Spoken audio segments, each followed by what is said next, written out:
हे viewers, जय माता की। कैसे हैं आप सब? आई होप आप सब अच्छे होंगे, अपनी पढ़ाई को बहुत अच्छे से एंजॉय कर रहे होंगे। हमने पिछले वीडियो में बात किया था सस्टेनेबल डेवलपमेंट गोल के 9 सतत विकासों की, जिनमें से हमने बहुत अच्छे से कवर किया है। आई होप आपने वीडियो एंजॉय किया होगा। अब हम बात करेंगे सस्टेनेबल डेवलपमेंट गोल्स 10वां का, जिसमें से हम चलिए एक बार क्विक रिवीजन कर लेते हैं। पहला लक्ष्य था नो पॉवर्टी, दूसरा लक्ष्य था जीरो हंगर, तीसरा लक्ष्य था good health and well being की, और चौथे में हमने बात की थी क्वालिटी एजुकेशन की, पांचवे में हमने बात की थी जेंडर इक्वालिटी, और छठवें में हमने बात की थी क्लीन वाटर एंड सैनिटेशन की, और सातवें में हमने बात की थी अफोर्डेबल एंड क्लीन एनर्जी, और आठवें में हमने बात की थी डिस्टेंस वर्क एवं इकोनॉमिक ग्रोथ, और नौवें में इंडस्ट्री इनोवेशन एंड इंफ्रास्ट्रक्चर। और हम बात करेंगे अब 10वें गोल की, जो कि जिसे रिड्यूस एंड इक्वालिटी के नाम से जाना जाता है। इसका हिंदी देशों के भीतर एवं उनके बीच असमानताओं को कम करने से है।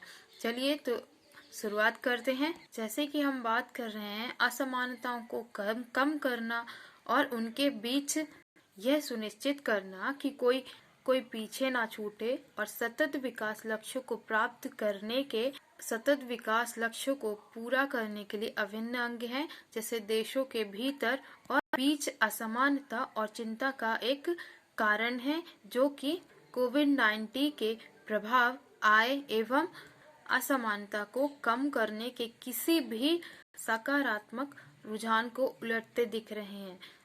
मतलब कि बढ़ रहे इस तरीके के असमानता कोविड-19 की वजह से और अधिक तरीके से यह बढ़ रहा है।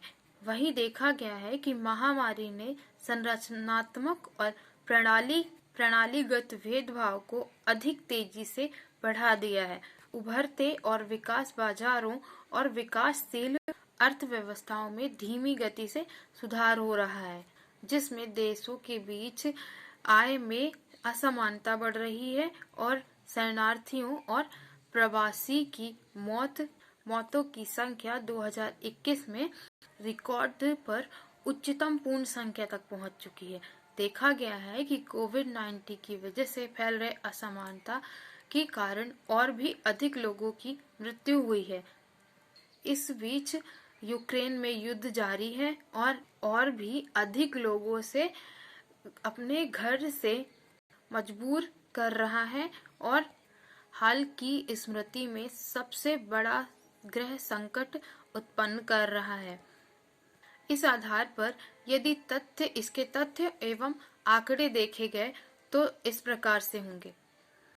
महामारी के प्रभाव ने सामाजिक बहिष्कार को अधिक तेज कर दिया है। इस महामारी के कारण जो लोग कम से कम एक दूसरे से बातें करते थे और एक दूसरे के पास रहते मिलते जुलते थे, मगर इस तरीके से सामाजिक व्यवहार बदला।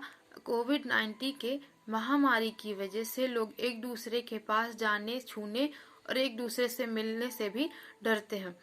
वहीं जिन 18 देशों के पास 2020 के आंकड़े हैं, उनमें से 2/3 ने 2020 में सापेक्ष कम आय की दर में वृद्धि देखी है, और वहीं अनुमान बताते हैं कि 2017 एवं 2020 के बीच में 20 एवं 21 के बीच में देश के बीच में असमानता 1.2% बढ़ी है।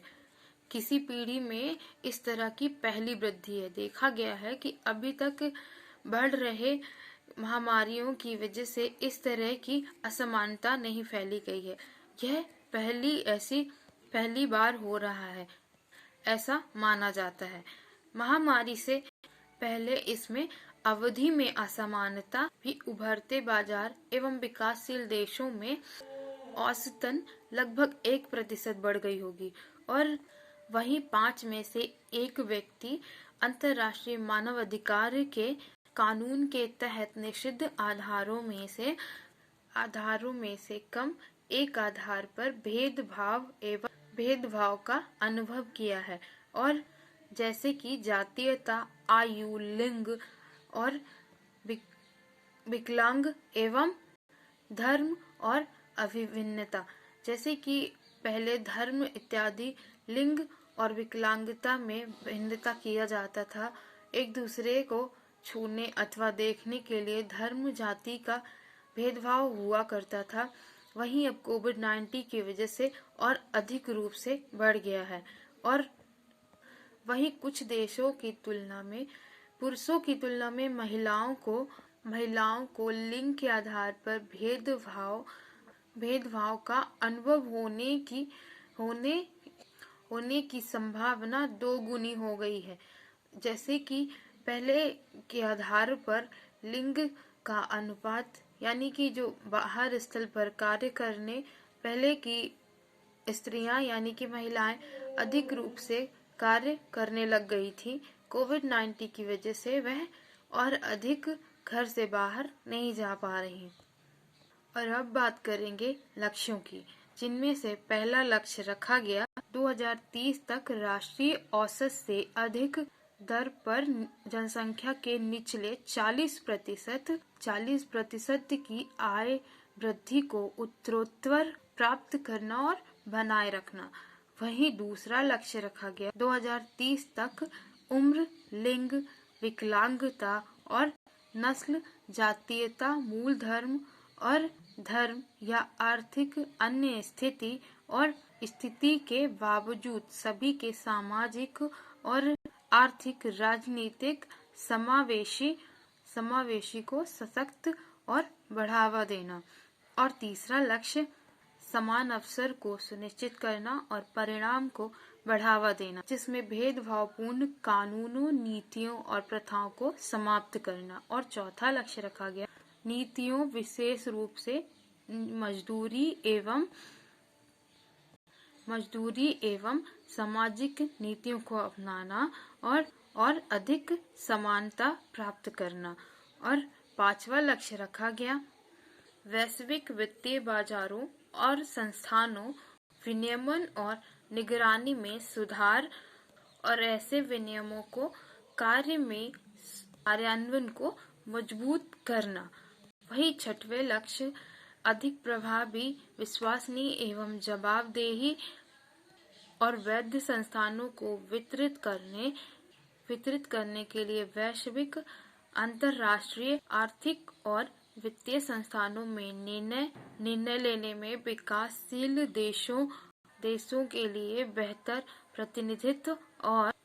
प्रतिनिधित्व और आवाज सुनिश्चित करना।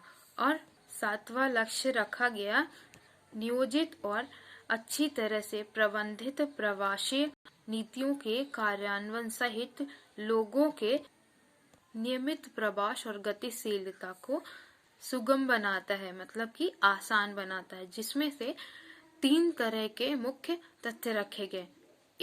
विश्व व्यापार संगठन के आधार के अनुसार विकासशील देशों और विशेष रूप से कम विकसित एवं देशों के उपचार के सिद्धांत को लागू करना। और उन राज्यों को प्रत्यक्ष विदेशी निवेश सहित आधिकारिक विकास सहायता और वित्तीय प्रवाह को प्रोत्साहित करना जहां आवश्यकता सबसे अधिक है। वहीं विशेष रूप से सबसे कम विकसित देशों, अफ्रीकी देशों एवं छोटे द्वीप विकासशील राज्यों एवं भूमि से घिरे विकासशील देशों में उनकी राष्ट्रीय योजनाओं के आधार पर। अब वहीं C नंबर रखा गया 2030 तक प्रवासियों के लेन देन को 3% से कम करना और 5% से अधिक लागत वाले गलियारों को समाप्त करना। चलिए आज की वीडियो में इतना ही, मिलते हैं नेक्स्ट वीडियो में। तब तक के लिए हंसते रहिए, मुस्कुराते रहिए। बड़ों को नमस्ते, छोटों को प्यार, छोटी सी लाइफ है, एंजॉय करो यार। मिलते हैं नेक्स्ट वीडियो में। बाय बाय, जय हिंद, जय माता की। वीडियो को जरूर लाइक करें और अपना फीडबैक जरूर दें ताकि यूट्यूब को यूट्यूब को पता चलना चाहिए कि आप सबको ये वीडियो कैसा लग रहा है, तो जरूर अपना फीडबैक दें।